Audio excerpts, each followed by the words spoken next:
The Girl and the Endless Horizon. Mira had grown up in a small harbour town where the scent of salt water clung to the air like an old memory.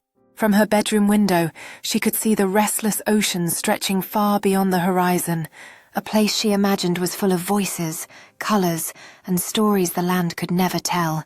When she turned 18, she traded her savings for a small, stubborn sailboat named Solace. Her neighbours shook their heads. A girl alone on the sea? Impossible. But Mira only smiled. She didn't want the sea to be safe, she wanted it to be honest. She set sail under a sky so blue it looked like someone had tipped an inkwell over the world. The first weeks were gentle, sun-warmed decks, dolphins racing alongside her hull, the lazy flap of white sails.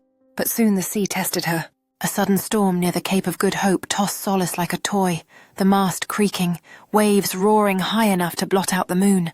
Mira tied herself to the tiller and whispered to the wind, "If you want to break me, you'll have to know me first." In Morocco, she traded seashells for spiced dates and learned lullabies from fishermen. In Japan, she sailed under cherry blossom petals drifting like snow into the tide. In New Zealand, she anchored in a bay where mountains rose like green giants from the water, and she climbed one barefoot to watch the sunrise.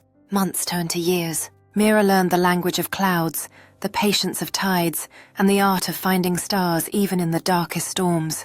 She realized that the world was not made of separate lands divided by oceans, but of one endless body, blue veins of water carrying stories to every shore. One day, after circling the globe, she returned to her harbour town. She was tanner, leaner, her eyes lined with salt and sunlight.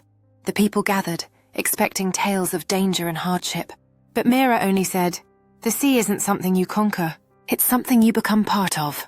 And that night, under the smell of salt water and the hum of the waves, she fell asleep in her old bed, dreaming not of where she had been, but of where the tide might take her next.